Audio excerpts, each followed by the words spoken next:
While I was at work, my sister sold my golden retriever to a wealthy family. Now he's finally in a home where he's truly appreciated, she said, sipping her wine.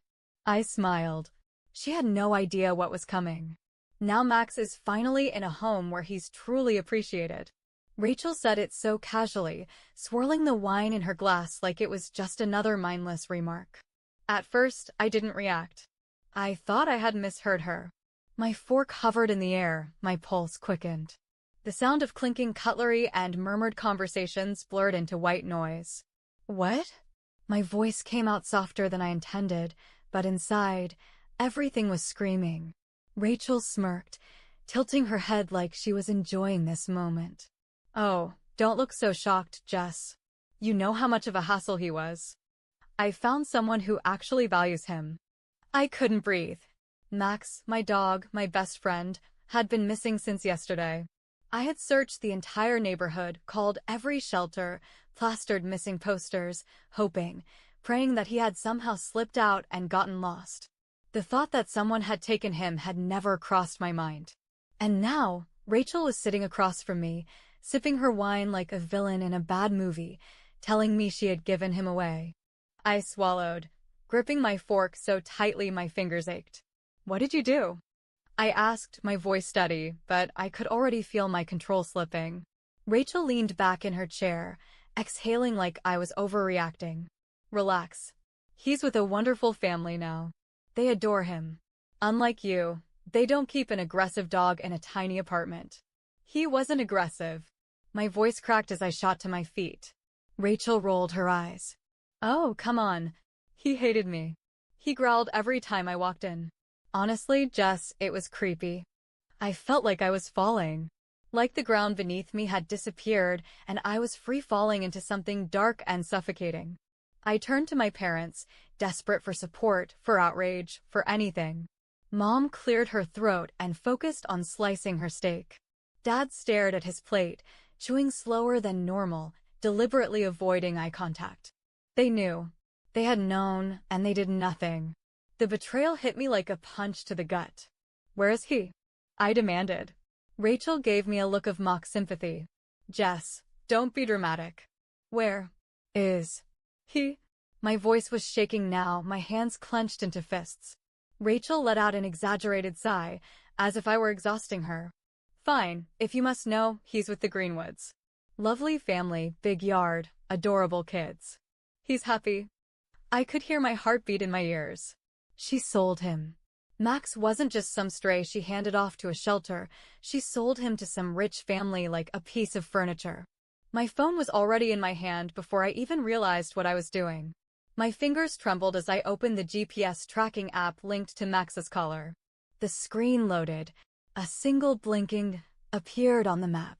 He was close. Too close. My stomach dropped as I stared at the location.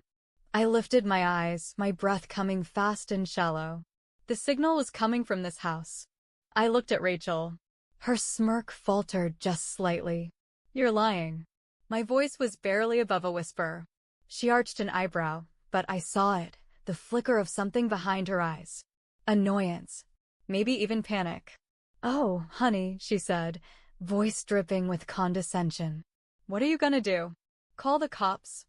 I didn't answer. I turned and walked out. Because I wasn't just going to find Max. I was going to get him back. I gripped the steering wheel so hard my knuckles turned white. The blinking on my phone screen pulsed steadily, confirming what I already knew. Max had been here. In this house. I should have turned back, stormed inside, demanded answers. But something stopped me. A deeper instinct, a whisper in the back of my mind. This isn't just about Rachel. Max wasn't the kind of dog to wander off. He was trained, he never strayed too far from me, and he wouldn't have vanished unless someone made him. I exhaled sharply, my breath shaky as I stared at my parents' house in the rearview mirror. No. I needed to think. I needed to be smart. Rachel had always hated Max. I could still hear her voice from years ago, dripping with irritation. That thing growls at me every time I walk into a room, Jess. It's like he knows I don't like him. That was the thing about Rachel, she needed control. Over everything. Over everyone. And Max? He saw right through her. She tried to bribe him with treats once. He wouldn't take them. She tried to pet him. He pulled away. And the final straw? One night, 2 years ago, when Rachel got too close to me, speaking in that fake sweet voice she used whenever she was about to manipulate someone. Max stepped between us and let out a low, warning growl. Rachel never forgave him for that. Animals sense things about people, Mark, Max's trainer, had once told me. Dogs don't just react. They understand. Rachel had spent years complaining about him, calling him aggressive, dangerous, unpredictable. But Max was none of those things. He was protective, sure, but only when there was a reason. So why now? Why steal him? Why sell him? I already knew the answer before I even let myself think it. Money. I pulled into my driveway and parked, my hands still shaking. Rachel wasn't smart enough to pull off something like this on her own. No, she had help. And I had a good idea where it came from. I grabbed my laptop, my heart pounding as I typed the name into the search bar. Hope Shelter. A few months ago, Rachel started volunteering at an animal shelter. I never paid much attention to it at the time. She was always hopping from one good deed to the next, making sure everyone saw what a charitable, generous person she was. But now, something about it didn't sit right. The website was polished, professional. Pictures of smiling families adopting happy, healthy dogs. A mission statement about rescuing and rehoming abandoned animals. But the deeper I dug, the worse it got. The first red flag? The adoption fees. They were insanely high, way above standard. Some dogs were listed for thousands of dollars, their descriptions vague, their pictures unsettling, like they had been taken in a rush. Then I found the complaints. Hidden between 5-star reviews were 1-star horror stories. I adopted a golden retriever from Hope Shelter last year. 2 weeks later, I found out he wasn't the same dog I had originally met. He looked similar, but his temperament was completely different. We were promised a purebred Labrador but received a mix instead. The shelter refused to refund us and stopped responding to calls. My dog disappeared, and I later found a nearly identical one listed for adoption on their site. When I confronted them, they denied everything. My stomach twisted. This wasn't just Rachel being vindictive. This was a scam. They weren't just selling animals. They were stealing dogs, replacing them with lookalikes, and selling the purebreds to the highest bidder. And Rachel? She was in on it. I took a shaky breath and dialed the only person who could help me legally, Emily. She picked up on the third ring. Jess? What's wrong? I didn't bother with small talk. I think my sister stole Max and sold him through a fraudulent shelter. There was silence on the other end. Then, okay, tell me everything. I did. I told her about Rachel's hatred for Max, the missing dog, the GPS tracker, and Hope Shelter's shady adoption history. I expected her to tell me I was overreacting, that it was just a misunderstanding. Instead, she exhaled sharply. I've heard of them. My blood ran cold. What? They've been on my radar for a while, Jess. Nothing solid, but people have suspected them of running an illegal operation, stealing high-value dogs and swapping them out with shelter mutts. But no one's been able to prove it. Then let's prove it, I said, gripping the phone. She hesitated. Jess, if this is bigger than Rachel, we need more than just suspicions. We need evidence. I clenched my jaw. Then let's get some. After hanging up, I knew one thing: I couldn't do this alone. I needed someone who knew dogs. Someone who knew Max. So I called Mark, his trainer. Jess, he answered groggily. It was late. I didn't care. Mark, I need your help. Someone stole Max. Silence. Then, a sharp intake of breath. What do you need me to do? I told him everything, and by the time I was done, his voice was dead serious. Meet me tomorrow morning. We'll figure this out. I hung up and stared at my screen. Max was out there. Rachel was involved in something bigger, darker than just sibling rivalry. And I was going to bring it all crashing down. No matter what it took. The Greenwood estate was bigger than I expected. A tall, black iron gate blocked the entrance, lined with neatly trimmed hedges. Beyond it, A sprawling two-story house loomed in the distance, its massive windows glowing with warm light. It looked like the kind of place you'd see in a magazine, perfect, pristine, untouchable. But somewhere inside, Max was here. I gripped my phone, my heartbeat drumming in my ears as I checked the GPS tracker one last time. The blinking dot was still there. "This is it," I murmured, turning to Mark, who sat in the passenger seat. His expression was grim, his jaw tight. "I still can't believe she did this," he muttered. "Selling your own sister's dog? Who the hell does that?" "Rachel," I spat. Mark exhaled sharply, shaking his head. "All right. You ready?" I nodded, then glanced behind us where Emily's car was parked. She had insisted on coming in case things turned legal, which they likely would. And right next to her, the unmarked police vehicle. Officer Grant, a local cop Emily knew, was inside. We didn't have an arrest warrant, not yet, but we had enough. Enough complaints against Hope Shelter, enough reports of missing dogs, and now, evidence that at least one stolen pet was sitting behind that gate. "If we don't get in, we're going to need a court order," Emily had warned earlier. "But if they let us inside willingly, we might not need one." That was the plan. Get inside, confirm Max is there, and force their hand. I took a deep breath and stepped out of the car. Face to face with the Greenwoods. A man in his mid-40s opened the front door before I even had a chance to knock. He was tall, broad-shouldered, and dressed in a crisp button-down like he had just stepped out of a business meeting.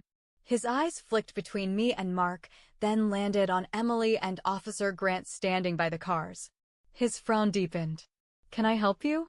I lifted my chin. "My name is Jessica Carter.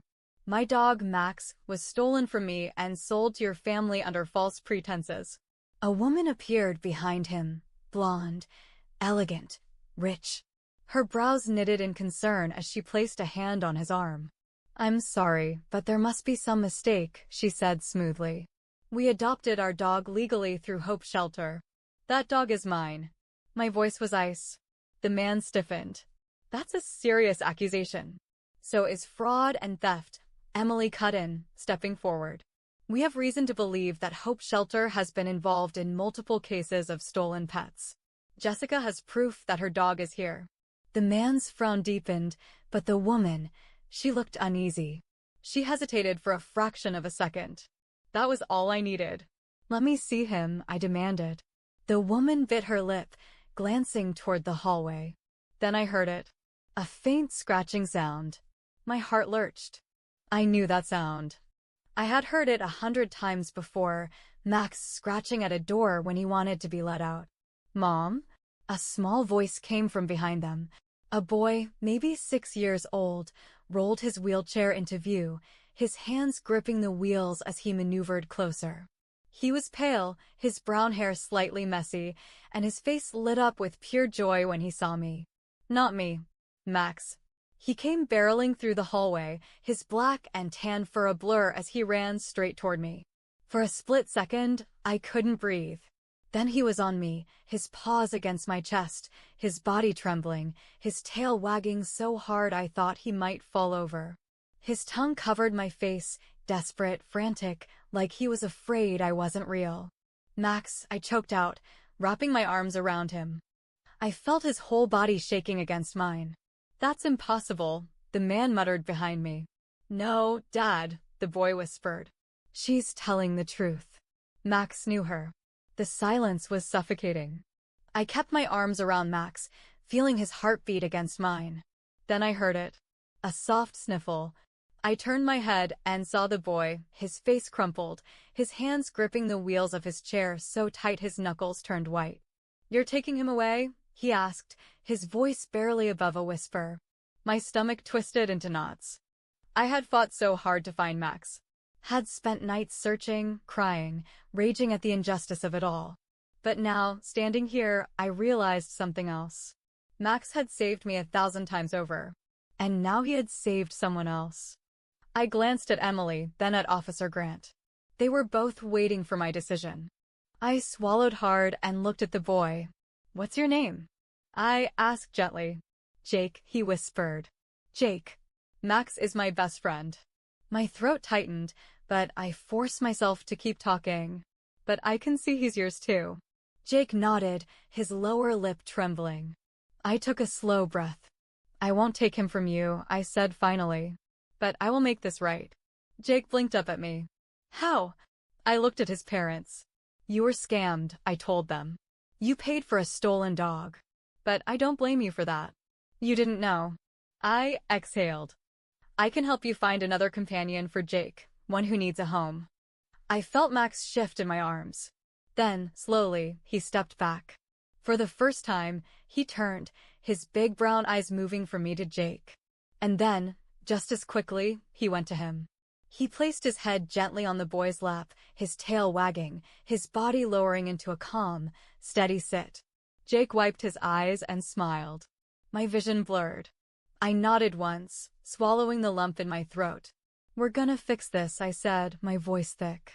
I promise. Max was safe. But this wasn't over. As I watched him nuzzle against Jake, I felt a strange mix of emotions, relief, sadness, anger. Max was mine, but he had also become something more. He had saved this boy in ways I couldn't ignore. But Rachel? She wasn't getting away with this. I turned to Emily. We're shutting Hope Shelter down. Her expression was unreadable for a moment, but then she nodded. Then let's do it. The next few days were a whirlwind of calls, legal research, and uncovering everything we could about Hope Shelter. Emily had her contacts in law enforcement dig into the organization's financials, and what she found was worse than we thought. Dozens of high-value dogs listed as rescued, but their previous owners had reported them missing. Massive adoption fees charged for rehomed purebreds, while their lookalikes were dumped into overpopulated shelters. Fake veterinary records to cover up the swaps. And at the center of it all? Rachel. She had been directly involved in several of these fraudulent adoptions. Her name was all over financial records, email correspondence, and even social media posts from happy new owners thanking her for finding them the perfect dog. I felt sick. Mark had also been working behind the scenes, talking to other trainers and pet owners who had lost dogs under suspicious circumstances. The stories all lined up. Hope Shelter was running a full-scale operation, profiting off stolen dogs and getting away with it. Not anymore. Rachel didn't know what was coming. When I showed up at her apartment, she answered the door in her usual effortless way, casually smug, like she was above everyone else. Jess, she sighed, crossing her arms. Look, I know you're upset about the whole dog thing, but... I held up my phone and pressed play. A recorded phone call between a victim and Hope Shelter's receptionist, where they admitted to swapping dogs. Rachel paled. What is that? Proof, I said coldly. She tried to laugh. Oh, come on, Jess. You're not actually serious. I pulled out a thick folder of legal documents. Emily is filing a class action lawsuit against Hope Shelter. Turns out you've been scamming people for years. Rachel's smirk twitched. You wouldn't, she whispered. I already did. Her face contorted into something ugly. You think you're some kind of hero? You don't understand how the world works, Jess. These people, you think they actually cared about their dogs? Half of them probably neglected them. We gave them better homes. I took a slow breath, holding back my rage. You stole from families. You lied. And now? You're going to face the consequences. For the first time, I saw something I had never seen in Rachel before. Fear. By the end of the week, Hope Shelter was under investigation. Authorities raided the facility. Many of the dogs inside were unchipped lookalikes, swaps for stolen pets that had been sold to wealthy buyers. Several victims came forward, including families who had unknowingly adopted stolen dogs. Rachel was officially charged with fraud and conspiracy. Her volunteer status wasn't enough to protect her. And the best part? The court ordered her to pay restitution to every victim. Rachel finally had to face the consequences of her actions. She lost her apartment. Her boyfriend dumped her the moment he realized she was headed for trial. And Mom and Dad? Silent. For the first time, they couldn't protect her. They couldn't excuse this. Rachel had finally destroyed herself. With Hope Shelter shut down, I had one last promise to keep. A week after the raid, I drove back to the Greenwoods house with Mark. This time, I wasn't here to take Max back. I was here to give them something else. As I walked up the driveway, Jake rolled his wheelchair toward me, his eyes filled with uncertainty. "You really found one?" he asked quietly. I smiled and stepped aside. Behind me, a golden retriever with warm brown eyes trotted forward, wagging his tail. "Jake, meet Charlie." Jake's face lit up. The retriever padded over and immediately pressed his head into Jake's lap, letting out a soft sigh. Jake looked up at me, his eyes wide. "He's perfect. He needs a home," I said softly. "And I think he already loves you." Jake beamed.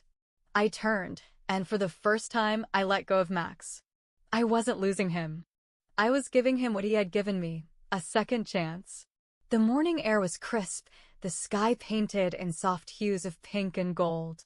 As I stepped outside, Max trotted beside me, his tail wagging, his body lighter, as if he knew it was finally over. It had been a month since Hope Shelter was shut down. A month since Rachel's world crumbled. I hadn't spoken to her since that last confrontation, but I had heard enough. She was drowning in legal battles, buried under fines and lawsuits. Community service, a destroyed reputation, financial ruin, all of it had come crashing down on her. And Mom and Dad? They never called. They had spent years defending Rachel, covering for her, making excuses. But now, with no way to fix her mess, they had simply let her fall. And honestly, I didn't care. For the first time in years, I didn't feel like I was drowning in their expectations, their judgments, their twisted idea of family. For the first time, I was free. I should have known she wouldn't go down quietly. The message came late one night, a single text from an unknown number. "Rachel, I hope you're happy. You ruined my life." I stared at the screen, waiting for the usual wave of guilt. But there was nothing. No anger, no sadness, no regret, just emptiness. I didn't reply. I just blocked the number and moved on. Update: Charlie had settled in with Jake perfectly. I still visited sometimes, just to check in, to see the way Jake's face lit up every time Charlie ran to him, tail wagging, body vibrating with excitement. It was the kind of bond you couldn't fake. Max had been meant for me. Charlie had been meant for Jake. And now we had both found our peace. As I walked down the path with Max beside me, I let out a slow breath, feeling the weight of the past finally lift. I wasn't just the girl who had lost everything anymore. I was the girl who had fought back. And won. Final update: I knew posting about this would bring strong opinions, but I wasn't prepared for this. The comments flooded in overnight, thousands of them. Some people supported me, but plenty didn't. I scrolled through, my heart pounding. "So you ruined your sister's life over a dog? Seriously? At the end of the day, she's your family. I can't believe you'd turn against her like that. Hope your dog keeps you warm when you're old and alone." There were so many ways to handle this that didn't involve making things worse. You could have talked it out. But instead, you chose to go to extremes. That's on you. "So you love a dog more than your own sister?" That one stung. I clenched my jaw, staring at the screen, my fingers hovering over the keyboard. Then I started typing. My response. Do I love a dog more than my sister? Yes, because Max is my family. He was there when I cried myself to sleep as a kid, when I felt completely alone, when I thought no one in the world understood me. He was always there, always loyal, always loving. When I had no one, I had him. My sister? She was never truly there for me. Not when she lied to our parents to make me look bad. Not when she made sure I was always the one blamed for everything. Not when she took something she knew meant everything to me and sold him like he was nothing. She spent years making my life miserable. And now? She was held accountable for what she had done. I took a breath, my fingers shaking, but I kept going. You could have solved this peacefully. Could I? Really? How exactly was I supposed to reason with someone who stole from me? Who looked me in the eye and laughed, acting like I was crazy for caring? If I had just let it go, more dogs would have been stolen. More families would have been lied to. Someone had to stop it. Maybe it's uncomfortable to see how messy it got. But if I had stayed quiet, that shelter would still be running its dishonest operation. So no, I don't regret standing up for what was right. You completely ruined her life. That's not justice, that's revenge. You say I ruined her life? She made her own choices. I just finally stopped letting her get away with them. I stared at the screen, my chest heaving, my pulse pounding in my ears. Then I hit post.